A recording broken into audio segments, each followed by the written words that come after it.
पुण्यातल्या आदिवासी मुलींचं वसतिगृह वाकड परिसरात आहे शासकीय.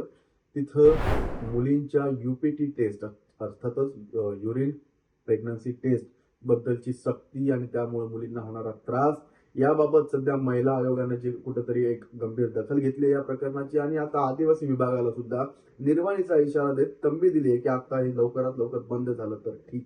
प्रकरण आहे पुण्यातलं 25 सप्टेंबर 2025 ला सप्टेंबर महिन्यातच काही मुलींनी जे आहेत त्या तक्रारी केल्या. त्या तक्रारी अशा होत्या की आम्हाला म्हणजे वय वर्ष त्या मुलींचं जास्तीत जास्त 16 ते 17 आहे. शालेय शिक्षण घेणाऱ्या त्या 12वी पर्यंतच्या मुली त्या वसतिगृहात राहतात.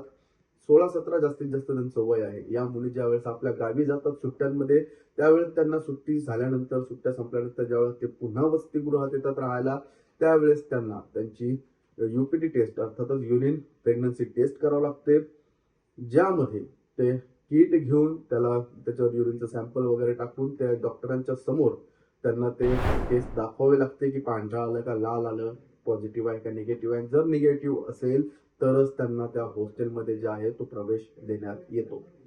आता याबद्दल या मुलींनी आवाज उठवलाय तो म्हणजे की एकतर या किट ज्या आहेत त्या त्यांना स्वतःच्या पैशातून घ्याव्या लागतात विकत.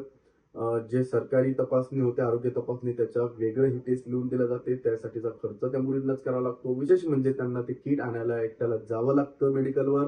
त्यावेळेस 16-17 वर्षांच्या मुलीला प्रेग्नन्सी टेस्ट घेताना विकत घेताना किंवा मागताना आजूबाजूचे लोक असतील दुकानदार असतील यांच्या नजरेचा सामना करावा लागतो किंवा त्यांना ते अवघडल्यासारखं होतं.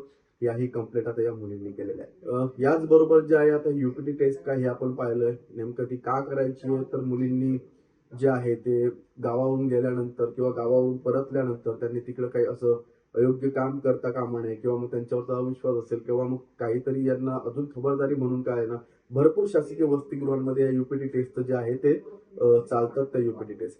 आणि याच्यावर आता महिला आयोगाने पण नाराजी व्यक्त केली आहे. आदिवासी विभागातला हा भाग आहे. आदिवासी विभागानं सुद्धा याच्यावर आपले पत्र काढून आयुक्तांनी असं कोणालाही या टेस्टसाठी मजबूर करता येणार नाही असं म्हटलेलं आहे.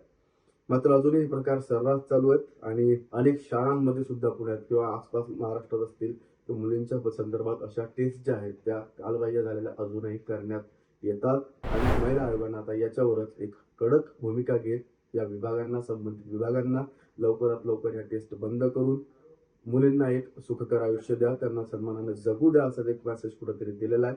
याबद्दल अपडेट काय आहे आपण नक्की पाहणार. पण तुम्हाला या घडलेल्या प्रकाराबद्दल काय वाटतं आम्हाला कमेंट करून नक्की सांगा. पाहत राहा लेट्स मराठी.